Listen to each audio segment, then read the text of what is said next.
Hello everyone. Exercise 9.1 कर रहे थे हम, तो एक्सरसाइज 9.1 के 6 प्रॉब्लम को सॉल्व करते हैं। क्या दिया उन्होंने? A 1.5 metre tall boy is standing at some distance from a 30 metre tall building. ठीक है, तो पहले बिल्डिंग बना लेते हैं, पहले ग्राउंड बना लेते हैं। ठीक है, so this is your ground level. अब यहाँ पे बना लेते हैं बिल्डिंग। ठीक है, बिल्डिंग का हाइट है 30 मीटर। ठीक, और लड़का बना लेते हैं। लड़के का हाइट है, लड़के का क्या हाइट है? लड़के का हाइट है 1.5 मीटर। ठीक, दिस इज़ आवर बॉय। तो a 1.5 metre boy is standing at some distance, so it is standing eight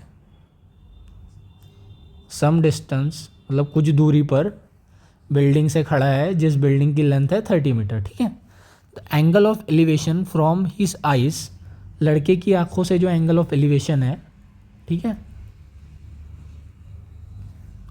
तो लड़के की आंखों से जो एंगल ऑफ एलिवेशन है on the top of the building increases from 30 degree to 60 degree as he walks toward the building. ठीक है, मतलब जब यहाँ पे खड़ा था और बिल्डिंग के टॉप पे देख रहा था, तब एंगल ऑफ एलिवेशन था 30 डिग्री। ठीक है, boy at T is equal to T1। और सेम लड़का चलते चलते आगे चला गया थोड़ा सा। ठीक है, तो जब आगे जाके देखा उसने बिल्डिंग के टॉप को, तब एंगल ऑफ एलिवेशन कितना था? तब एंगल ऑफ एलिवेशन था 60 डिग्री। मतलब उसकी आंखों ने जो टॉप ऑफ बिल्डिंग को देखा, वो जो लाइन बनी, इसको बोलते हैं लाइन ऑफ साइट। ठीक है, ये दोनों लाइन्स है, लड़के की आंखों से बिल्डिंग के टॉप तक जो लाइन बनी, यहाँ पे भी और यहाँ पे भी, इन दोनों लाइन को बोलते हैं लाइन ऑफ साइट। ठीक है, और ये हो गया हॉरिजॉन्टल लेवल। ठीक है, तो इस हॉरिजॉन्टल लेवल से जो लाइन ऑफ साइट के बीच में का एंगल बना दोनों जगह पे, उसको बोलते हैं एंगल ऑफ एलिवेशन, क्योंकि नीचे से ऊपर देखा जा रहा है। ठीक है, अगर ये ऊपर से यहाँ किसी नीचे ऑब्जेक्ट को देखता तो एंगल ऑफ डिप्रेशन बनता। ठीक, इतना क्लियर है। अब नॉमेनक्लेचर दे देते हैं। तो सपोज बॉय के हेड को बोल देते हैं ए। ठीक है, ये बॉय है at T is equal to T2। ठीक, मैं दूसरा कलर यूज़ कर लेता हूँ ताकि थोड़ा ढंग से समझे। बॉय के टॉप को ए बोल देते हैं, बॉय के बॉटम को बोल देते हैं, सॉरी, इसको A1 बोल देते हैं, इसको बॉटम को B1 बोल देते हैं, तो इसको A2 बोल देते हैं, इसको B2 बोल देते हैं। ठीक है, बिल्डिंग के टॉप को बोल देते हैं C, इस पॉइंट को बोल देते हैं D, और ग्राउंड वाले पॉइंट को बोल देते हैं E। ठीक है, आप अपने हिसाब से कुछ भी नाम दे सकते हैं, ज़रूरी नहीं है जो मैंने दिया वही देना है। ठीक है, find the distance he walked toward the building, मतलब बिल्डिंग की तरफ वो कितना डिस्टेंस चला, मतलब दैट इज़ A1 A2 और B1 B2।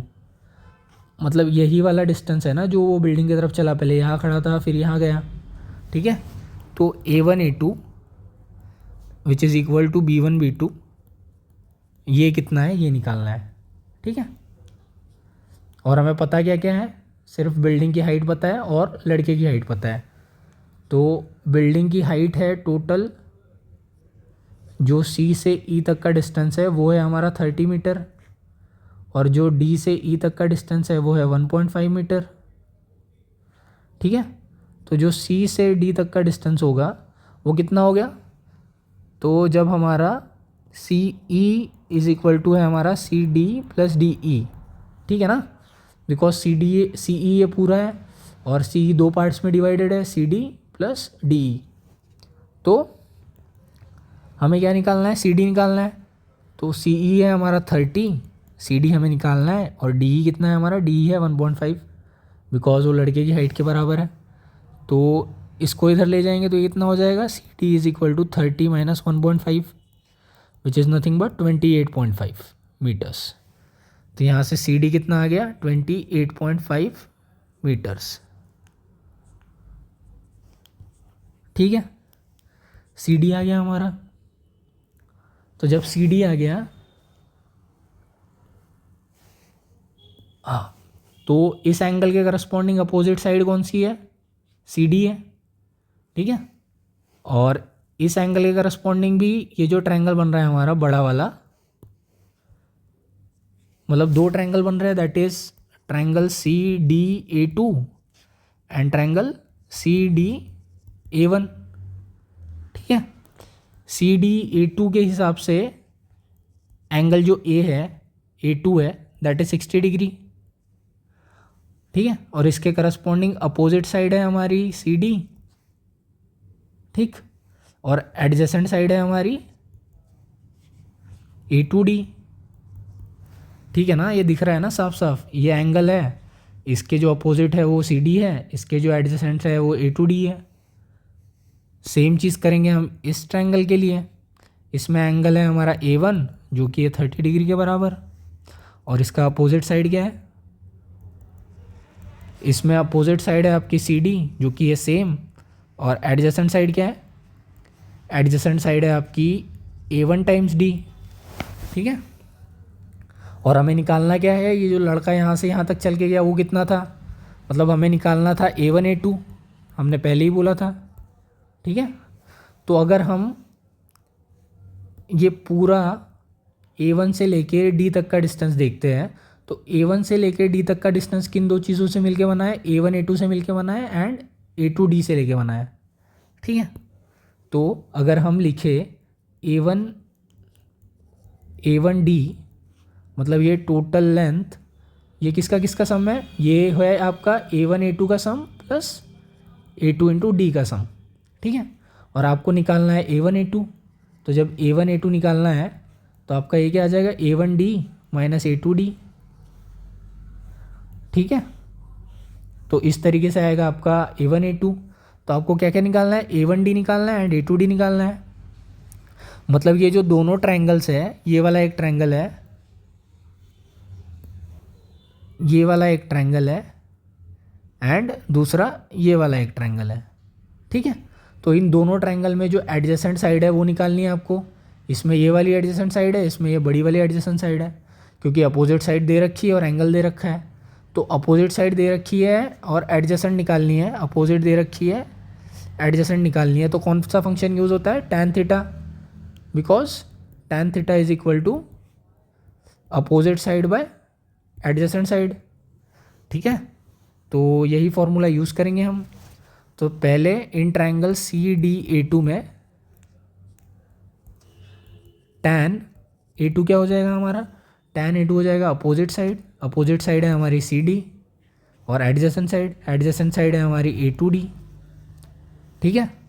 तो सी डी हमें पता है कितना है, सी डी है हमारा 28.5, ए टू डी हमें निकालना है, और टैन ए टू मतलब tan 60 degree which is equal to 28.5 upon A two D, ठीक है। तो टैन 60 होता है √3 और ये हो गया 28.5, A two D as it is √3/1। तो इसको इससे मल्टीप्लाई कर देंगे तो क्या हो जाएगा? √3 into A two D equal to 1 into 28.5। तो यहाँ से ए टू डी की वैल्यू क्या आ जाएगी? ए टू डी की वैल्यू आ जाएगी, ये इधर चले जाएगा डिवाइड में, तो ये हो जाएगा 28.5 डिवाइड बाई √3, ठीक है। तो यहाँ से आपकी ए टू टाइम्स डी की वैल्यू आ गई 28.5 डिवाइड बाई √3 मीटर्स, ठीक। एक चीज़ आ गई। अब करना है नेक्स्ट ट्रायंगल के लिए सेम चीज़। नेक्स्ट ट्रायंगल कौन सा है? नेक्स्ट ट्रायंगल है हमारा C D A one, that is this bigger one. C D A one में टैन ए वन की वैल्यू क्या आएगी? Opposite side which is C D and adjacent side which is A one D, ठीक है। तो C D क्या हो जाएगा आपका? सी डी हो जाएगा आपका वही 28.5, A one D as it is लिखेंगे क्योंकि वो निकालना है हमें, और टैन ए वन मतलब टैन 30 डिग्री। टैन 30 क्या होता है? 1/√3, ये होगा 28.5, ये हो गया ए वन डी। तो क्रॉस मल्टीप्लाई कर लेंगे तो क्या हो जाएगा? A one D into 1 is equal to 28.5 times √3, ठीक है। आ गया ये। तो A2D आ गया, A1D आ गया, तो यहाँ से A1 A2 क्या आ जाएगा, A1 A2 आ जाएगा आपका A1D माइनस A2D। A1D की वैल्यू है 28.5 टाइम्स √3, A2D की वैल्यू है 28.5 डिवाइड बाई √3। 28.5 कॉमन ले लेंगे तो ये आ जाएगा √3 माइनस 1/√3। ठीक, तो ये इसको वापस से सॉल्व करेंगे, 28.5 एज इट इज़ रखेंगे, √3 इंटू √3 क्या हो जाएगा, और थोड़ा सिंपल टर्म में लिख देता हूँ, √3/1 क्रॉस मल्टीप्लाई करेंगे, √3 इंटू √3 हो जाएगा 3, 1 इंटू 1 हो जाएगा 1, और √3 इंटू 1 हो जाएगा √3। ठीक है, तो 28.5 इंटू 2 डिवाइड बाई √3, तो 28.5 इंटू 2 कितना होता है, 5 2 ज़ा 10 कैरी 1, 8 2 ज़ा 16, 17 के 7 कैरी 1, 2 2 ज़ा 4 1 5 57। तो ये हो जाएगा आपका 57/√3। ठीक है, और 57 का क्या होता है, 19 इंटू 3 ज़ा 57 डिवाइड बाई √3। ठीक है, 57 को फैक्टर कर लिया हमने, तो ये हो जाएगा 19 इंटू √3 डिवाइड बाई √3। √3 कैंसिल, तो ये हो जाएगा 19 √3 मीटर्स। तो A1 A2 की वैल्यू क्या आ गई, A1 A2 की वैल्यू यहाँ से आ गई 19 टाइम्स √3 मीटर्स। तो मतलब वो अपनी इनिशियल पोजीशन से जो आगे तक चल के गया उसका था डिस्टेंस 19.√3 मीटर, सॉरी 19 √3 मीटर्स। ठीक है, तो this is your final answer for this question. I think कुछ ग्लिच आ गया था, तो जो 57/√3 आया था ना इसका नीचे, तो 57/√3 मतलब होता है आपका 19 टाइम्स 3/√3। ठीक है, तो 19 टाइम्स 3 को लिख सकते हैं √3 इंटू √3 डिवाइड बाई √3, तो √3 कैंसिल हो गया, तो आपका बचता है 19 √3। तो फाइनली जो आपका आंसर आएगा ना वो आएगा 19 √3 फॉर दिस क्वेश्चन। ठीक है, आई होप क्लियर है।